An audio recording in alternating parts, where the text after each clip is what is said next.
லஞ்ச ஊழல் ஆணைக்குழுவினரால் சந்தேக நபர் இன்று காலை கைது செய்யப்பட்டதுடன் 5 மணித்தியாலங்கள் வாக்குமூலம் வழங்கிய பின்னர் மாலை 3:45 அளவில் நீதிமன்றத்தில் ஆஜர்படுத்தப்பட்டார். சந்தேக நபர் 2014ஆம் ஆண்டு அனுராதபுரம் மாவட்டத்தின் ஏழை விவசாயிகளுக்கு மானிய விலையில் பகிர்ந்தளிப்பதற்காக அரசாங்கத்தின் 25 மில்லியன் ரூபாவை செலவிட்டு இறக்குமதி செய்யப்பட்ட சோள விதைகளை மாவட்ட செயலகத்தின் திட்டமிடல் பணிப்பாளர் உள்ளிட்ட அதிகாரிகளுக்கு அழுத்தம் விடுத்து 2015ஆம் ஆண்டு ஜனாதிபதி தேர்தல் காலகட்டத்தின் போது தனது நெருங்கிய நண்பர்களினூடாக பகிர்ந்தளித்தமையினூடாக அரசாங்கத்துக்கு நட்டம் ஏற்படுத்திய குற்றச்சாட்டில் சந்தேக நபர் கைது செய்யப்பட்டதாக லஞ்ச ஊழல் ஆணைக்குழுவினர் நீதிமன்றத்தில் தெரிவித்தனர். மேற்கோள் ஆரம்பம். கௌரவ நீதிவான் அவர்களே, 2025ஆம் ஆண்டு ஜனவரி மாதம் 3ஆம் தேதி லஞ்ச ஊழல் ஒழிப்பு ஆணைக்குழுவில் செய்யப்பட்ட முறைப்பாட்டுக்கு அமைய இந்த விசாரணை ஆரம்பிக்கப்பட்டது.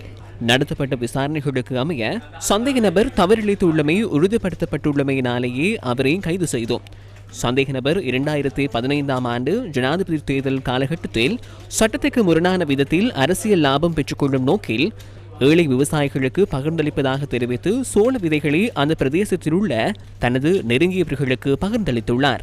அதேபோன்று நீதவானவர்களே, சோள விதைகளை பகிர்ந்தளிப்பதற்கான பெயர் பட்டியல் ஒன்றையும் தயாரித்துள்ளார். எனினும் நடைமுறை என்னவென்றால் அந்த பெயர் பட்டியலை அபிவிருத்தி உத்தியோகத்தரே தயாரிக்க வேண்டும். சந்தேக நபர் தேர்தலுக்கு முன்னதாக வந்த முதலாவது வெள்ளிக்கிழமை பெயர் பட்டியலை தயாரித்துள்ளார். இந்த செயற்பாட்டினூடாக சந்தேக நபர் அரசாங்கத்திற்கு 25 மில்லியன் ரூபாய் நட்டத்தை ஏற்படுத்தியுள்ளார். விசாரணைகள் தொடர்ந்தும் இடம்பெறுவதால் சந்தேக நபரை தொடர்ந்தும் விளக்கமறியலில் வைக்குமாறு கோரிக்கை விடுக்கின்றேன். மேற்கோள் நிறைவு.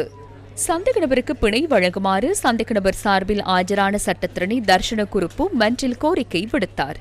மேற்கோள் ஆரம்பம். கௌரவ நீதிபதி அவர்களே, எனது சேவை பெறுநரை வெறுப்பூட்டும் வகையில் இந்த முறைப்பாடு செய்யப்பட்டுள்ளது. இந்த முறைப்பாட்டை செய்தவருக்கு எதிராக அனுராதபுரம் நீதிமன்றத்தில் 20க்கும் மேற்பட்ட வழக்குகள் நிலுவையில் உள்ளன. இந்த முறைப்பாட்டாளர் எனது சேவை பெறுநரிடம் பெட்ரோல் ஷெட் ஒன்றை அமைப்பதற்கு பெர்மிட்டை வழங்குமாறு கோரிக்கை விடுத்துள்ளார். அதனை வழங்காமையால் மேன்முறையீட்டு நீதிமன்றத்தில் வழக்கு தொடர்ந்துள்ளார். கௌரவ நீதிபதி அவர்களே, நளின் ஏவகையே மே மாதம் 1ஆம் தேதி இவரை சிறையில் அடைப்பதாக கூறியுள்ளார். மேன்முறையீட்டு நீதிமன்றத்தில் வழக்கு தாக்கல் செய்துள்ளார். அரசாங்கத்தில் உள்ள அமைச்சர்களுக்கு தேவையான விதத்திலேயே சந்தேக நபர்கள் சிறையில் அடைக்கப்படுகின்றனர்.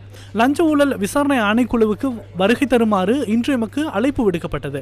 கடிதம் ஒன்றை கையளிப்பதற்காகவே சென்ற சந்தர்ப்பத்தில் கைது செய்தனர். கௌரவ நீதிபதி அவர்களே, எனது சேவை பெறுநர் 69 வயதான நோயாளி. இவரின் மனைவியும் சகோதரரும் ஏற்கனவே சிறையில் அடைக்கப்பட்டுள்ளனர். விசாரணைக்கு எவ்வித இடையூறையும் எனது சேவை பெறுநர் ஏற்படுத்த மாட்டார். தகுந்த பிணையில் அவரை விடுவிக்குமாறு கோரிக்கை விடுக்கின்றேன். மேற்கோள் நிறைவு. சந்தேக நபருக்கு பிணை வழங்குவதற்கு எதிர்ப்பு தெரிவித்த போலீஸ் பரிசோதகர் விக்ரம ஆராய்ச்சி சந்தேக நபரால் சாட்சியாளருக்கு அச்சுறுத்தல் விடுக்கப்படும் சாத்தியம் உள்ளதாக தெரிவித்தார். மேற்கோள் ஆரம்பம். கௌரவ நீதிவான் அவர்களே, இந்த சந்தேக நபரின் மனைவி மற்றும் சகோதரருக்கு எதிராக சாட்சியாளர் செய்த முறைப்பாட்டுக்கு அமையவே மேல் நீதிமன்றத்தினால் தண்டனை வழங்கப்பட்டுள்ளது. சந்தேக நபரின் அரசியல் ஆதரவாளர்களினால் அந்த தீர்ப்பின் பின்னர் சாட்சியாளருக்கு எதிராக தாக்குதல் நடத்தப்பட்டுள்ளது. போலீஸ் பாதுகாப்புக்கு மத்தியில் சாட்சியாளர் வைத்தியசாலையில் சிகிச்சை பெற்று வந்துள்ளார்.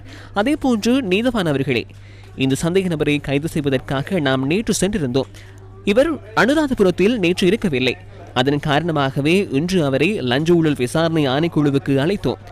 நீதவான் அவர்களே, இவரால் சாட்சியாளர்களுக்கு அச்சுறுத்தல் இருக்கின்றது.